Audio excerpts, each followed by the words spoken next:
Étienne Tshisekedi, bonjour. Bonjour. Ces dernières années, on croyait que vous étiez retiré de la politique, puis voilà, vous faites un retour en fanfare. Qu'est-ce qui vous a décidé à reprendre le combat? Bon, mon silence n'était que le temps nécessaire pour me soigner en Belgique. Et dès que la santé me l'a permis, c'est comme ça que j'ai repris mon travail habituel, ma mission que je crois être celle d'amener le peuple congolais à établir un état de droit chez lui. Vous n'avez jamais pensé à vous retirer de la politique? Non, tant que je n'ai pas fait cette mission-là, tant que j'ai la confiance de ce peuple-là, je ne pense pas me retirer. Et tant que j'ai la confiance de ce peuple-là, il va m'élire. Alors vous êtes très critique avec le président Kabila, vous dites qu'il a tout raté, mais il y a l'école primaire gratuite, il y a les investisseurs chinois tout de même, non? Mais les investisseurs chinois, ce n'est pas Kabila qui les a fait, ce sont les Chinois qui sont venus. Oui, mais ça fait venir de l'argent, ça fait construire des routes. Non, mais quand vous dites que c'est de l'argent, tout le monde au Congo est convaincu que l'argent qu'on donne ne va pas dans ce que vous appelez construction des routes ou des ponts, faire tout ce qui est intérêt national. Donc il y a la corruption, c'est ça?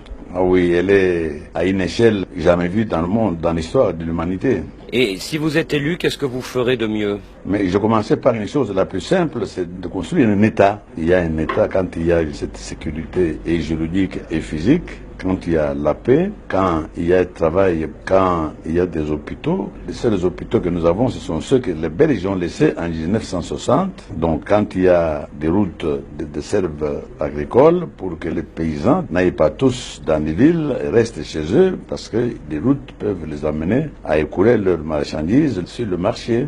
Mais la corruption que vous dénoncez, elle existe depuis l'époque Mobutu. Est-ce qu'elle n'est pas rentrée dans la culture de beaucoup de Congolais? Est-ce que vraiment vous pourrez la combattre? Non, pas du tout. Quand j'étais élu Premier ministre, dès le jour même, tous ceux qui avaient les biens de l'État ont rendu les biens de l'État à l'État. C'est pour vous dire que quand l'exemple vient d'en haut, les gens suivent. Mais quand la corruption commence d'en haut, alors comment voulez-vous qu'elle puisse ne pas avoir lieu? Parce que justement, les poissons commencent par pourrir par la tête.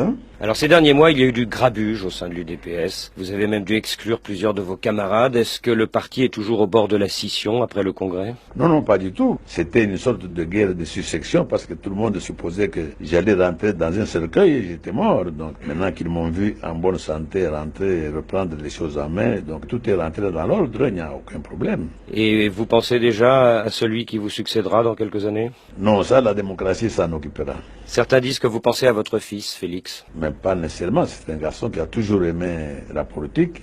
Je ne peux pas l'empêcher de le faire. Si la démocratie le choisit, je ne peux pas m'opposer. Mais si la démocratie ne le choisit pas, je n'en ferai pas un problème. Donc c'est les militants qui décideront. Absolument. Dans un congrès extraordinaire. Étienne Tshisekedi, votre parti est très implanté dans le Kasaï, au centre du pays. C'est sa force, mais est-ce que ce n'est pas aussi sa faiblesse? Mais pas du tout. Depuis toutes ces dictatures qui ont suivi Mobutu, il y a un silence ici qui est le fruit du terrorisme qui est exercé chaque jour sur la population. C'est comme ça que vous avez l'impression que dans les autres provinces, il n'y a pas la même implantation. Mais maintenant que le Congolais commence à chasser la peur, venez voir maintenant ce qui se passe dans mon congrès. Les délégations sont venues de tous les coins de la République. Mais tout de même, est-ce que vous n'avez pas intérêt à faire alliance avec Jean-Pierre Bemba et Vital Kamerhe, par exemple, pour ratisser plus large à l'ouest comme à l'est du Congo? Ah mais c'est évident, quand j'ai ouvert le congrès de mon parti, mon premier discours était que j'ai fait un appel à toutes les forces acquises au changement. Mais même si je suis disposé à faire appel à d'autres partis, mais l'UDPS s'est battu 30 ans pour d'abord gagner les élections. Je vais le faire avec les autres amis dans des plateformes à convenir, mais c'est d'abord sur le DPS que je compte. Il ne faut pas que je vous donne l'impression que si je ne me rallie pas avec les autres, je n'aurai pas à gagner. Pas du tout, c'est le contraire. Je fais confiance dans mon parti qui est connu par notre peuple comme étant le seul parti qui a lutté longtemps pour l'intérêt de ce peuple-là. Je sais que l'union fait la force, mais ce n'est pas une nécessité pour moi. C'est-à-dire que votre objectif, c'est une victoire dès le premier tour, mais si ça ne suffit pas, une alliance en vue du deuxième tour. Avec les autres, voilà, c'est surtout à ce niveau-là. Il y a 4 ans, vous avez boycotté la dernière présidentielle parce que vous avez estimé que la communauté internationale avait choisi son candidat à l'avance et que le jeu était truqué.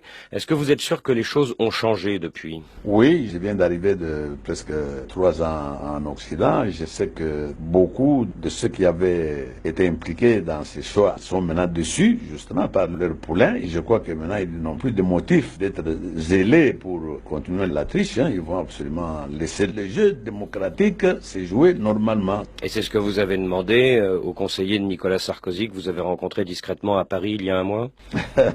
Oui, oui. D'accord, même si vous n'étiez pas là, d'accord, on peut dire que c'est ça. Et est-ce que les Français font partie des gens qui, à votre avis, ont été déçus par Joseph Kabila? Ça, je ne me pas voir aller plus loin que ça. Étienne Tshisekedi, vous êtes un nationaliste ombrageux. Il y a 10 ou 20 ans, vous auriez sans doute refusé cette rencontre à l'Élysée. Est-ce que le Tshisekedi d'aujourd'hui a changé? Oui, d'abord, Tshisekedi a changé parce que d'abord, il faut être réaliste. Nous sommes dans l'ère de mondialisation. On a besoin de tout le monde pour notre développement. Donc, c'est évident que le Tshisekedi d'hier n'est pas celui d'aujourd'hui. Étienne Tshisekedi, merci.